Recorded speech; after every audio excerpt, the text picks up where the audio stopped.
शासन प्रशासन की इज्जत करते हैं, इसलिए डिस्क्लेमर दे रहे हैं। निवेदन करना चाहूंगा कोई चैनल न बदले।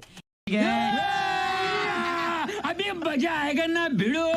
सुधांशु जी की महात्मा गांधी पर नफरत दिख गई। इन्होंने कहा कि चरखा चला करके आजादी नहीं मिली। ये दर्शाता है कि किस कदर ये बापू से नफरत करने वाले लोग हैं, पहली बात। दूसरी बात, अभी कहा ना चरखा चलने से आजादी नहीं मिलती, तो बापू से नफरत करते हैं ये लोग, पहली बात। दूसरी बात, मैं बार बार सुधांशु जी से अपना स्टैंड पूछ रहा हूं कि अरविंद केजरीवाल जी ने जो चिट्ठी लिखी है, जो निवेदन किया है, आप उसके साथ हैं कि नहीं है? उनके साथ नहीं है, अभी तक क्लियर नहीं कर पा रहे। यहाँ पे ऑडियंस भी कंफ्यूज है और जनता भी कंफ्यूज है, इनका स्टैंड क्या है। तो इनकी चोरी पकड़ी गई। ये धर्म के नाम पर आस्था नहीं, धर्म का धंधा बना करके ये सब लोग जनता को गुमराह करके वोट लेने की क्या सोच है रे तेरी, मानना पड़ेगा। कि हमने बार बार इनसे एक बात पूछा कि नोटों पे आपका क्या स्टैंड है, अभी तक स्टैंड बताने के लिए ये तैयार नहीं है। दूसरी बात, मैं बार बार इनको कह रहा हूं बीच में ना बोल कि बापू तो किस मुंह से नाम लेते हैं, अगर इतिहास पढ़ेंगे तो मुझे लगता है शर्म अपना मुंह छुपाने लायक नहीं बचेंगे।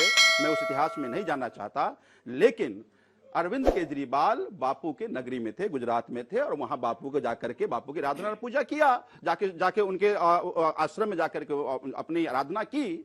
लेकिन बार बार मैं एक ही सवाल इनसे पूछ रहा हूं कि भाई ये बता दो आप कि अरविंद केजरीवाल जी ने निवेदन किया, उसके साथ आप हैं कि नहीं है? कोई भी बीजेपी प्रवक्ता, सुधांशु जी क्योंकि विद्वान है, मैं मानता था देंगे। तीसरी बात, इन्होंने कहा कि दारू पी के टूर्न था। मैं हालांकि मैं आपसे ये उम्मीद नहीं कर रहा था, लेकिन उत्तर प्रदेश में योगी जी ने कहा है कि बारसाला कोई भी खोल सकता है, 20,000 रुपए दीजिए, 80 लीटर दारू अपने घर में ले लीजिए। तो आपने यूपी में एक एक व्यक्ति को शराबी बनाने का काम आप कर रहे हैं, शर्म तो आपको आनी चाहिए। लेकिन मुद्दा फिर से वही है कि आज आप जो अरविंद केजरीवाल जो निवेदन किया था, आप उसके साथ हैं या नहीं है, आप अभी तक नहीं बोल पा रहे। ऑडियंस भी कंफ्यूज। और दिवाली दीपों का त्योहार है, प्रदूषण ज्यादा है, हम सबकी जिम्मेदारी है, हम सेंसिटिव हो। ये अरविंद केजरीवाल ही नहीं कह रहे, ये सुप्रीम कोर्ट कह रही है कि फायर क्रैकर पे बैन होना चाहिए।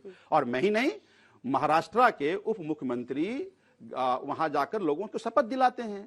वो कहते हैं कि फायर क्रैकर नहीं चलना चाहिए। अच्छी बात है, ये होना भी चाहिए।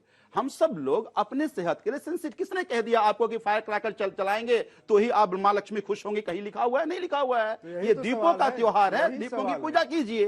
तो मुझे ये लगता है कि हम सबको अपनी सेहत की चिंता होनी चाहिए, और कर रहे हैं।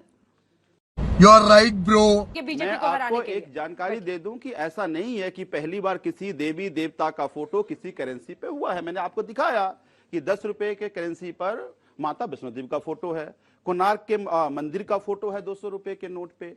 तो हमेशा अलग अलग धर्मों, सांची स्तूप का फोटो है करेंसी पे। तो इसी तरह से हमने कहा कि जब लक्ष्मी पूजा जिस दिन कर रहे थे कि अगर लक्ष्मी जी का भी फोटो हो अगर, तो हम लोग क्योंकि ये मानते हैं, ऑलरेडी मैंने कहा ना, करेंसी पर अलग अलग रिलीजन के लोगों का, उनके आइडियल्स का फोटो पहले से ही रहा है। मैं उसको डिनाई नहीं करता। तभी हमने कहा कि मां लक्ष्मी का भी और गणेश जी का भी फोटो होना चाहिए, क्योंकि सुख समृद्धि के वो प्रतीक हैं। तो इसीलिए हमने कहा।